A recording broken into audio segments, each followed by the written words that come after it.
whenever you're ready. Alright. 3 years, 2 months, 14 days, 16 hours. That's how long Forrest Gump was running. I can't blame him because running is great. You don't have to be extremely skilled or an all-star athlete to run. And that's really the great thing about running. I started running in 8th grade. Throughout elementary school and middle school, most of middle school, I didn't really run at all. I didn't have any activities that I was really into back then. But I decided to run cross country, and I decided to run track and field in 8th grade. And I enjoyed it, and it has had a positive effect on my life. So I highly recommend running because of that. And running is worth trying out because it has benefits involving calories and diet. It has a very positive impact on mental health, and it also puts you at a lower risk for many different issues and problems that you may face. First, I will explain to you why running has health benefits regarding the body.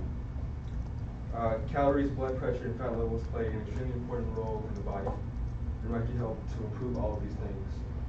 When it comes to calories, most people probably consume more calories than they need or is recommended for them. And so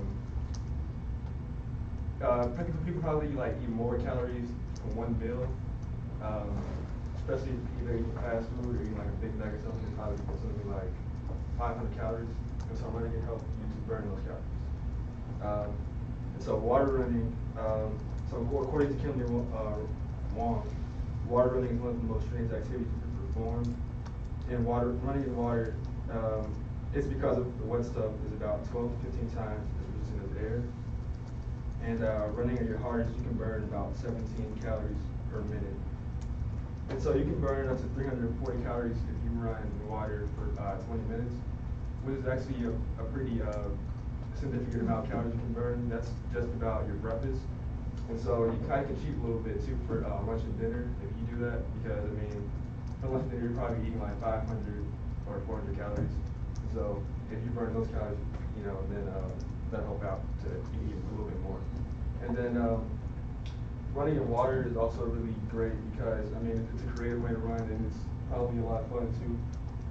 And I mean, I think people have a preconceived notion about running because people probably think you just run in like a forest preserve or something, but there's a lot of different ways you can run. You can run on treadmills, up and down hills, up and down stairs, and sand. So there's a lot of creative ways you can run. And then eating right is very important to stay healthy.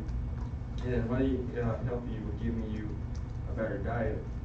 And so according to Running and Fitness, there's a pathologist, Tom Bassler, and his goal is to establish communication between diet and exercise. And so your ability or inability to complete a long walk or run can tell you you're eating right. And the foods you crave on a daily basis can tell you you're exercising right. And this is one of the great things about running is they can help you stay on track to make better judgments when deciding what to eat. And so personally, if I ran like 3 to 4 miles and then I came back home and ate like junk food or like pizza or something like that, I'd probably end up feeling horrible. I have before. And because my body is like rejecting that food.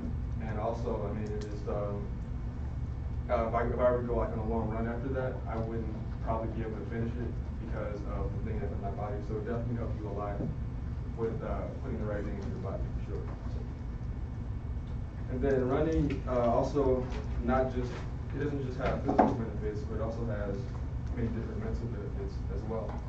And so running can have a very good impact on the brain and the processes.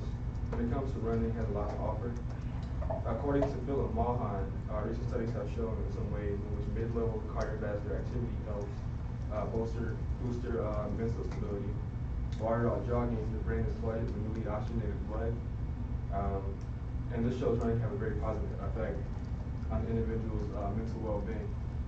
So increasing oxygen can not only do things like improve your stamina, but it also can help you out with having better mood overall. And also running can have some more positive mental effects because Philip Mahan states that heading out for a run helps to shake off the anxiety, indecision, and the pent-up energy that comes from working at a desk all day.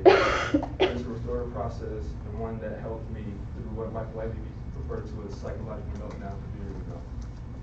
Mahan states what himself and many other runners feel at different levels, which is anxiety. Anxiety is a very mental thing that can ruin someone's day or week, and running is a great resource to help reduce that anxiety. And as college students, we probably face more anxiety than a lot of other people. I mean, just if it's from a test or just our schedules or having a long day. And running is a really great thing to help to reduce that anxiety and help to clear your mind out so you can focus better. And then running can help an individual in some exciting ways as well, because when it comes to running, reduce some problems that you have a greater chance of having without running. So there are certain complications that joggers have a lower risk of facing, according to Mayo Clinic Health letter. It says when researchers compared joggers and non-joggers, they found that joggers had a 30% lower risk of death from any cause, and a 45% lower risk of death from cardiovascular related activities. So for one, being a lower risk of death is definitely a plus. And cardiovascular diseases is a common issue. And being at a 45% lower risk from death just from running, not even at high speeds, is a pretty big deal. So I mean, you don't have to be a sprinter or work hard to really, reduce your risk of death. I mean, you can run slow at an average pace, and I mean, you're still reducing your risk of death, which is a pretty cool thing. And then runners also have a good chance of living a longer life. And so according to Mohammed Hassan, there was a Paris study involving endurance exercise. He reports in the Copenhagen City Heart study, 2 people jogging up to 2.5 hours per week at a slower average pace, and frequency of 3 times per week were associated with a significant increase in survival. That's 6.2 years for men and 5.2 years for women. Running could possibly add a nice amount of years to a person's life, and the best part of these results is that running was at a slow pace or an average pace, which means it can be easier on anyone who may be inexperienced. And so just kind of reinforcing the idea that you don't have to be an all-star athlete to run, or you don't have to be extremely skilled. And so I mean, you can increase your survival rate, and you can be running at really slow rates. And I mean, it's definitely a plus. So in conclusion, running is a great activity to take up. Running can help with physical health, mental processes, has many benefits regarding life and death. And if for no other reason, we should all just take up running just to be more like Forrest Gump.